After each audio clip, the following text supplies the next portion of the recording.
करने वाले, गरुड़ वाहन का त्याग करने वाले भैया श्री राम, सुना आपने महाराज जनक के इन वचनों को मैंने सुना। ऐसा लगता है कि महाराज जनक ने धर्म का मार्ग त्याग दिया हो, महाराज जनक ने नीति का मार्ग त्याग दिया हो। आज महाराज जनक के द्वारा एक घोषणा की जा रही है कि अब ये कौन, अरे मां क्या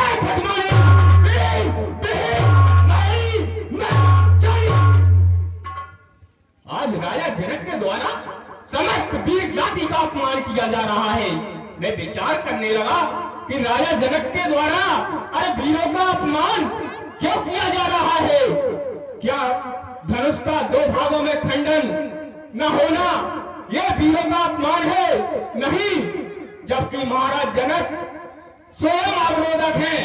इस धनुष का दो खंडों में विभाजन न होना उन्हीं के कारण है, क्योंकि जब हम यहां आए तो महाराज जनक के द्वारा घोषणा कराई गई, जाय कहानत सोपन मोरा,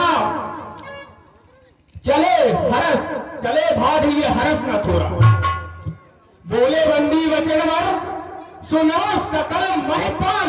और महिपाल माने राजा होता है, ना कि कोई वीर। जब घोषणा महिपालों को सुनाई गई, जब घोषणा वीरों को सुनाई गई, तो अपमान भी केवल वीरों महिपालों का होना चाहिए था, राजाओं का होना चाहिए था, लेकिन वीरों का नहीं। लेकिन आज महाराज जनक के द्वारा समस्त वीर जाति का अपमान किया जा रहा है। वो कहा भी गया है कि वीरों का अपमान क्यों किया जा रहा है महाराज जनक के द्वारा। तब महाराज जनक ने कहा कि प्रजावास निज निज गृह जाऊं, लिखा न विधि गए देह विवाह। मैं विचार करने लगा कि महाराज जनक ने हमें बुलाया, अच्छी तरह से बुलाया, लेकिन अब कहा जा रहा है कि सब अपने अपने घर को चले जाओ। तो ऐसा लगता है कि महाराज जनक एक अनपढ़ गंवार व्यक्ति बोल रहे हैं। ये महाराज जनक नहीं बोल रहे, कोई अनपढ़ गंवार व्यक्ति बोल रहा है। महाराज जनक के इन वचनों को सुन करके मेरा खून खोलने लगा है। मेरे भुजदंड अरे मही को खंड खंड करने के लिए लालायित हो रहे हैं। क्यों? क्योंकि रघुवंश में जय कोई होई तहे समाज अस कहे न कोई, कहीं जनक जैसी अनुचित वाणी विद्यमान रघुकुल मंजाना। सुनाओ भानुकुल पंकज भानु, कहो स्वभाव न कछ का मानू, जो तुम्हार अनुशासन पावो कंदुक सम ब्रह्मांड उठाओ, कांचे घट जिम डारो न कहो मेर मुनक जिम तोड़ी, कहो प्रताप अरे महिमा भगवाना, को बापुरो पीना पुराना, नाथ जान असी आयुष होई कौतुक कराओ, बिलास ये सोई कमल नाल दिन चाप चढ़ावो, जोजन सत प्रमाण ले भावो, कौरव छत्रक दंड जीवी तो प्रताप बलिना, और जो न करो प्रभु पद शपथ पुण्य न धरो पुण्य न धरो धन हाथ यही प्रण रोपहु आया उलट देव, यदि मैं छावर को पहूं इन राजन संग हार मान, अरे नाथ नाही मुख मोड़ो, चरण कमल और लाग नाथ, पल में सिद्धन तोड़ो, पल में सिद्धन तोड़ो, पल में सिद्धन तोड़ो। क्यों? क्योंकि सच्चे योद्धा सच्चे छत्री अपमान नहीं सह सकते हैं, और जिनको अरे सुनने का ताव न हो वो चुप कैसे रह सकते हैं। रघुवंशी वीरों के होते ऐसे भी कोई कहता है, अरे मिथिलादि राज का यह भाषण क्षत्रिय वीरों को खिलता है। रघुवीर राम जी के होते अनुचित वाणी कह डाली, ये सब वज्र से लगते हैं, पृथ्वी वीरों से खाली। अरे मैं तो दृढ़ता पूर्वक कहता हूँ, अभिमान न मुझे गवारा है कृपा गुरु के चरणों की, बल और प्रताप तुम्हारा है, बल और प्रताप तुम्हारा है। जनक तुमने कहे जो बैन दिल पर तीर बैठे हैं, अरे जनक तुमने कहे जो बैन दिल पर तीर बैठे हैं, जिगर को तोड़ बैठे हैं, कलेजा चीर बैठे हैं, रही जो जान की तुम्हारी, अरे क्या इसका दुख नहीं हमको, मगर हम क्या करें, सामने श्री रणवीर बैठे हैं, अभी तलवार चल जाती जो होते ना यहाँ रघुवर। जनक तुमने न शब्द मुख से अरे विचार कर निकाले हैं, जहाँ रघुवंशी बैठे हो कहे न कोई इन वचनों को, यही वचन तो रियायत से कराए हैं। अगर गुस्सा मुझे आया तो धनुष आकाश में फेंकूं, करूं सो दूर कृष्ण के, यही मनसा हमारी है। अगर करवट बदल जाऊं तो अरे पलट दूं सारी दुनिया को, मेरे सिर पर जमीन का बोझ भारी है। सुने राम रघुवंश मणि रघुनंदन रघुवीर, इस महान अपमान ने मुझको किया अधीर, मेरा तो स्वभाव ही ऐसा है, अपमान न मुझे गवारा है कृपा गुरु के चरणों की, बल और प्रताप तुम्हारा है।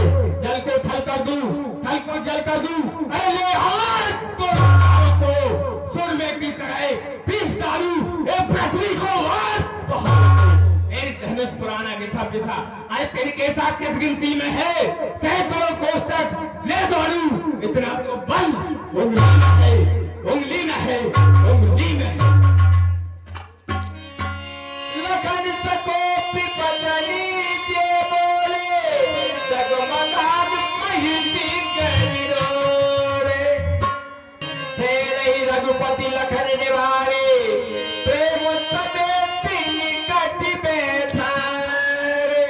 लक्ष्मण भैया, आज तुम्हारे द्वारा ऐसा क्रोध किया जा रहा है कि तुम्हारे शब्दों को सुनकर दिग्गज पहाड़ भी हिल रहे ना। लक्ष्मण भैया विचार करो, जिस समय रागिनी राग करती है बड़े श्रद्धा से अपना स्वर सजाती है, लेकिन जब कहीं बीड़ा का एक तार टूट जाता है, रागिनी अपने राग से वंचित हो जाती है तो दुखी हो जाती है भैया।